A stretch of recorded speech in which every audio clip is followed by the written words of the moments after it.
Everybody like and subscribe, praise the bell icon. Story number 1. There's a remote stretch of woods that locals know to avoid, a place deep in the wilderness where the trees grow so thick and twisted they seem to be alive, watching, waiting.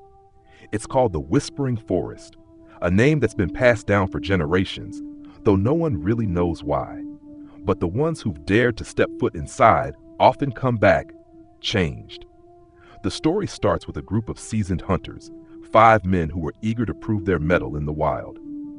They had been hunting these woods for years, well aware of the myths surrounding it, but dismissing them as nothing more than old folk tales. They were experienced. They knew how to handle themselves, or so they thought. It was the middle of November when they set out, the air crisp with the scent of pine and earth. The sun was barely visible through the dense canopy of trees above, casting long shadows across the ground. They had been tracking a large buck for hours, the forest eerily quiet, save for the occasional rustle of leaves in the wind. Something didn't feel right, though. They couldn't shake the sensation that they were being watched. It started with little things: a snap of a twig in the distance, a shadow darting just outside their line of sight. The group chalked it up to the normal paranoia that comes with hunting in unfamiliar territory, but as the day wore on, the feeling grew stronger. By nightfall, they made camp in a small clearing, the flickering campfire casting grotesque shadows around them. They roasted their food in silence, each of them glancing around nervously, but none of them dared speak the unease they felt. As the fire crackled, one of the hunters, Ben, heard something, a whisper. It was so faint, so quiet, he thought it might be the wind, but the voice sounded too human. Ben, he turned sharply, but there was nothing there. His friends were all in their own little world. No one else seemed to hear it. He brushed it off and went back to tending the fire, but then it came again, this time louder. A name. His name. Ben. The hairs on the back of his neck stood up. This time he was sure it wasn't the wind. His heart started racing and he scanned the trees around them, but there was no sign of anything. His hand instinctively reached for his rifle, but he couldn't shake the feeling that something was wrong. He tried to shake it off and sleep, but sleep wouldn't come. The others were already in their tents, snoring softly, but Ben stayed awake, staring into the darkness beyond the campfire. That's when he saw it, a figure standing just beyond the reach of the firelight. It was tall, unnaturally tall, with pale skin that seemed to glow in the dark. Its eyes were black, like pits, and its mouth was a thin, dark, jagged slit that twisted into something resembling a smile. The figure didn't move, it just stared, watching him. He couldn't breathe. He wanted to scream, but no sound came out. The figure's gaze was paralyzing. After what felt like an eternity, it slowly started to retreat into the woods, its movements unnervingly slow and deliberate. Ben didn't sleep that night. The next morning he told the others what he had seen, but they laughed it off, calling it a figment of his imagination. They were hunters, after all, and had been in these woods more times than they could count. There was nothing out there but game, and maybe a few wild animals. Ben wasn't so sure anymore. That day, they decided to track the figure, convinced it was some kind of animal. But the deeper they went into the forest, the more they realized something was wrong. The air grew thick, heavier, and the trees seemed to close in around them. The path they had been following began to twist and turn in unnatural ways, and no matter how far they walked, they couldn't seem to make any progress. They were lost. As the hours dragged on, the whispers started again. Soft at first, but then louder, more insistent. It wasn't just Ben who heard them now. The others did too. Their names were being called from every direction, from just beyond the tree line. Panic set in. They all began to argue, their fear escalating with every passing minute. One of them, Jerry, was the first to snap. He grabbed his rifle and ran into the woods, screaming for the others to stay back. The rest of the group tried to stop him, but it was too late. They heard the gunshot, followed by a strangled cry. They rushed in the direction of the sound, only to find Jerry lying on the ground, blood pooling around him, his eyes wide open in terror. There was no sign of what had attacked him, but the air was thick with the stench of decay. His body twitched once, then went still. The remaining 4 hunters didn't speak. They just ran, no longer concerned with hunting, but with surviving. They didn't make it far before the whispers returned, louder now, almost deafening. The forest seemed to close in on them, the trees bending unnaturally, leaning over them, suffocating them. And then, just when they thought they couldn't take it anymore, they saw it again. The figure. But this time it wasn't alone. There were others, dozens of them, emerging from the shadows, tall, gaunt figures with dark, hollow eyes. They moved in eerie synchrony, their movements unnatural, like they weren't quite human. The hunters ran, their legs burning, their hearts pounding in their chests. But no matter how fast they ran, the figures were always just behind them. It was too much. One by one, the men began to fall. Each time, the whispers grew louder, more triumphant. The last hunter, Mark, was the final one standing. He made it to the edge of the forest, gasping for air, but when he turned around, he saw them. They were watching him, just outside the tree line, their hollow eyes staring right into his soul. The last thing Mark heard before he collapsed was the whisper. We're always watching. When the search party finally found the bodies of the hunters days later, they found nothing unusual about the woods. No signs of predators, no signs of struggle. Just 5 men lying dead with expressions of sheer terror frozen on their faces.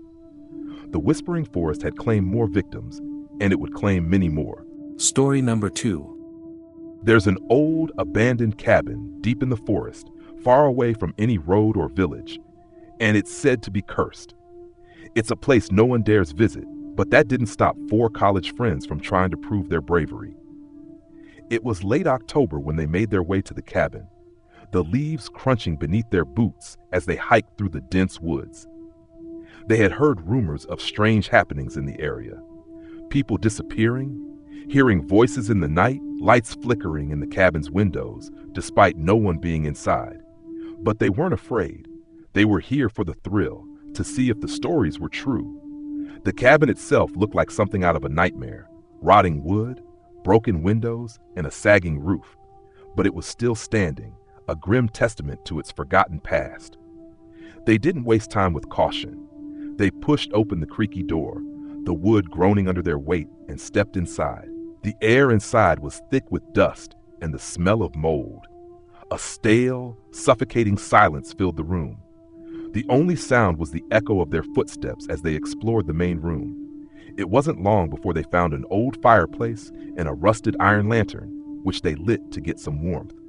The flickering light cast long, distorted shadows across the room, and for a moment, they all stood still, feeling a strange sense of unease that they hadn't felt before.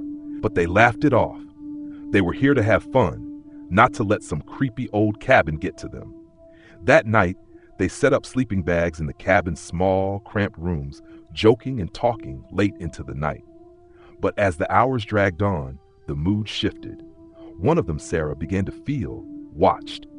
Every now and then she would catch something out of the corner of her eye. Movement, a shadow shifting just beyond the reach of the firelight. She brushed it off as paranoia, but then it happened again. This time, she was sure she saw it, a figure standing in the doorway watching her. She blinked, and when she looked again, it was gone. "Did anyone else see that?" she asked, her voice trembling slightly. But the others laughed it off, saying it was just her imagination. That only made her feel more uneasy, but she didn't press it. Instead, she tried to sleep, to shake the feeling that something was wrong. But then the noises started. It was subtle at first, a faint scratching sound coming from the walls, then the soft thud of footsteps. The sounds grew louder, closer. It wasn't an animal, she knew that much. It was something else, something human. "Did you hear that?" she asked, sitting up in her sleeping bag. This time, the others heard it too. Footsteps, slow and deliberate, pacing back and forth just outside the cabin. At first, they thought it was someone playing a prank, but there was no one else in the woods. No one else for miles. They tried to convince themselves it was just the wind, but the footsteps didn't stop. They were too distinct, too purposeful. The air grew colder, and a heavy, suffocating silence settled in. Sarah grabbed her flashlight and went to the window, peering out into the darkness. That's when she saw it. A face. Pale, gaunt, and twisted with a twisted grin, the face was pressed up against the glass, staring at her with hollow black eyes. She screamed, dropping the flashlight, and the others rushed to her side.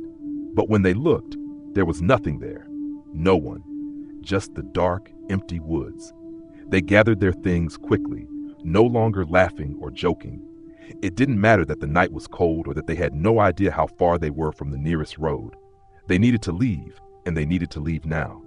But as they stepped outside, the forest felt wrong. The trees stood like silent sentinels, the moonlight casting eerie shadows over the ground. And in the distance they heard it, whispers. Soft, indistinct voices that seemed to come from all around them. The whispers grew louder, more insistent. "Come back! You can't leave!" It wasn't just the wind. The voices were real, and they were coming from the woods. The group's panic set in as they began to run, but the whispers followed them, echoing in their ears, pushing them deeper into the forest. The path that had once seemed clear now seemed to stretch endlessly in front of them, as if the woods were shifting, changing. One by one, they began to fall behind. First, it was Sarah. She tripped, her foot catching on a hidden root. When the others turned back to help her, she was gone, vanished without a trace, as if the forest itself had swallowed her whole. Then it was Alex. He screamed out in terror as something unseen dragged him into the trees, his cries cutting off suddenly. The remaining two, John and Emily, didn't stop running, their hearts pounding in their chests as the whispers continued to chase them. The forest seemed alive now, pressing in on them from all sides. They could feel the weight of something ancient, something evil, lurking just beyond their reach. Finally, they broke through the tree line and found themselves back at the road. But the road was different now. The forest had consumed it, leaving no trace of the path they had walked in on. The cabin was gone too, just an empty, open space where it had once stood. And when they turned back, they saw it. The same twisted face from the cabin, standing in the clearing, grinning. They never spoke of that night again. No one believed them when they told the story. And the whispers, they say, are still out there, waiting for someone else to wander into the forest to disturb the peace of the cursed cabin. But no one has dared to find out. Story number 3. A small, quiet town in the middle of nowhere had always been known for its peacefulness. No one remembered when it all started, when things began to feel wrong. But those who lived there knew that something dark was always just beneath the surface. The locals spoke in hushed tones about the strange occurrences that plagued the town, but few dared to ask too many questions. After all, people who asked too many questions were never the same afterward. It began with a single, unremarkable house at the edge of town. It wasn't large or imposing, just a typical farmhouse that had been there for decades. But the people in town swore that there was something off about it. No one ever saw the owners, and the house was strangely well kept for one that appeared to be abandoned.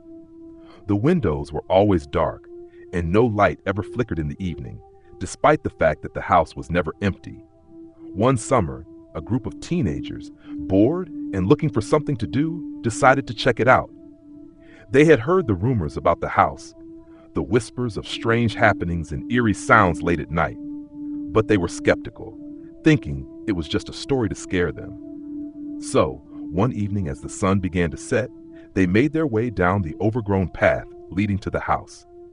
The air grew thick as they approached, and an oppressive silence fell over them. The wind had stopped, and there was no sound from the usual wildlife that filled the air in the evenings. It felt like the entire world had gone still.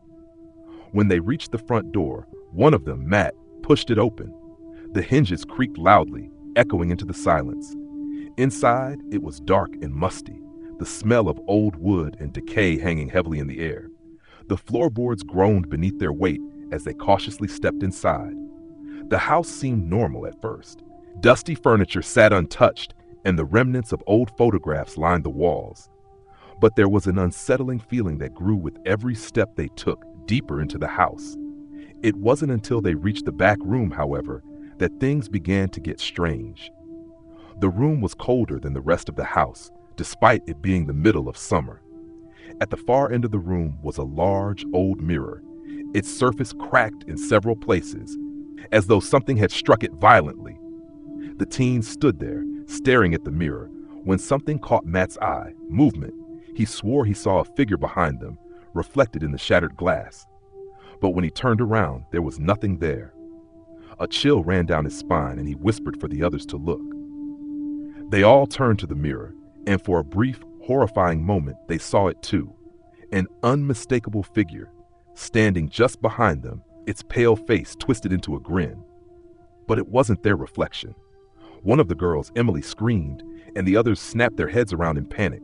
There was no one there, but the feeling of being watched was undeniable, suffocating. The air grew heavier, and then, without warning, the mirror cracked further, the glass splintering in a horrific, agonizing sound. They bolted from the room, but as they turned to leave, the door slammed shut in front of them, trapping them inside. The room seemed to close in on them, the air thick with an unnatural cold. They frantically tried the door, pulling and pushing with all their strength, but it wouldn't budge. And then they heard it. A voice, low and guttural, echoing from the darkness. "You shouldn't have come here." It wasn't the voice of a person. It was something else. Something older. Something evil. The temperature in the room dropped even further, and a fog began to creep across the floor, swirling around their legs like it had a mind of its own. Panic set in. They screamed for help, but there was no sound, no response. The voice grew louder, and the floor beneath them began to tremble. They looked around, desperate for an escape. When they saw it, there was a shadow moving in the corner of the room, writhing, stretching like it was reaching for them. The shadow morphed into something else, something grotesque, its body thin and elongated, its face a twisted mask of agony.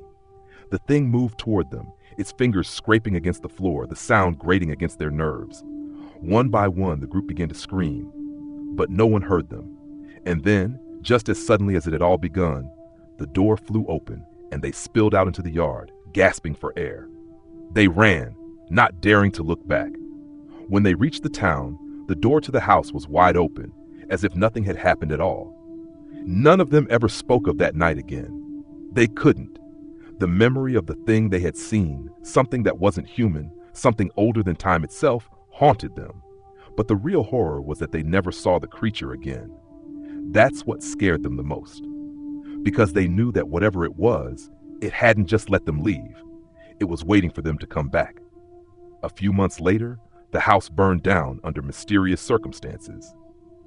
The townspeople whispered that the thing inside had finally been freed, that it had claimed its last victims. No one ever spoke of the house again. But sometimes, when the night was quiet, people said they could still hear the whispers of those who had vanished, trapped forever in that cursed place, calling for anyone brave enough to come back.